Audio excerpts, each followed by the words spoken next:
Kochi mayor സ്ഥാനത്തിനായി ലത്തീൻ സഭ ഇടപെട്ടത് സ്ഥിരീകരിച്ച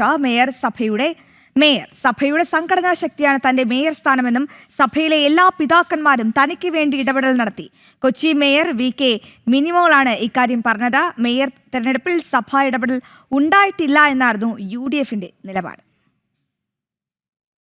കൊച്ചി മേയർ തെരഞ്ഞെടുപ്പിൽ സഭാ ഇടപെടൽ ഉണ്ടായിട്ടില്ല എന്നായിരുന്നു UDF നിലപാട്. എന്നാൽ തന്റെ മേയർ സ്ഥാനലബ്ധിക്ക് പിന്നിൽ ലത്തീൻ സഭയെന്ന് തുറന്നു പറഞ്ഞിരിക്കുകയാണ് മേയർ VK മിനിമോൾ. സമുദായത്തിനു വേണ്ടി സഭ ഉയർത്തിയ ശക്തമായ ശബ്ദമാണ് തന്നെ ഈ പദവിയിൽ എത്തിച്ചത്. ലത്തീൻ സമുദായത്തിന്റെ സംഘടനാ ശക്തിയുടെ തെളിവാണിത്. എല്ലാ പിതാക്കന്മാരും തനിക്ക് വേണ്ടി ഇടപെട്ടു.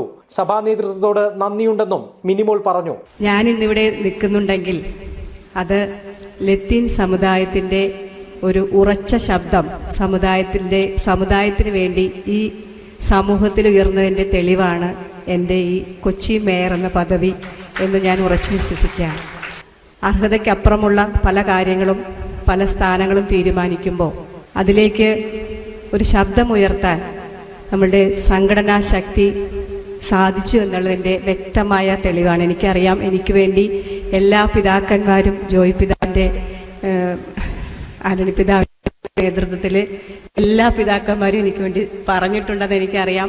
കേരള റീജിയൻ ലാറ്റിൻ കാത്തലിക് കൗൺസിലിന്റെ 46ാം ജനറൽ അസംബ്ലി ഉദ്ഘാടന പ്രസംഗത്തിലാണ് മേയറുടെ വെളിപ്പെടുത്തൽ. തെരഞ്ഞെടുപ്പിന്റെ ആദ്യഘട്ടം മുതൽക്കേ മേയർ സ്ഥാനത്തേക്ക് പരിഗണിച്ചിരുന്നത് KPCC general secretary Deepthi Mary വർഗീസിനെയായിരുന്നു. പിന്നീട് സഭാ സമ്മർദ്ദത്തെ തുടർന്ന് അപ്രതീക്ഷിതമായി മിനിമോളെ മേയറായി പ്രഖ്യാപിക്കുകയാണ് ചെയ്തത്. സമ്മർദ്ദമല്ല, അർഹമായ പ്രാതിനിധ്യമാണ് ആവശ്യപ്പെട്ടതെന്നാണ് സഭാ നേതാക്കളുടെ പ്രതികരണം. ജനം, കൊച്ചി.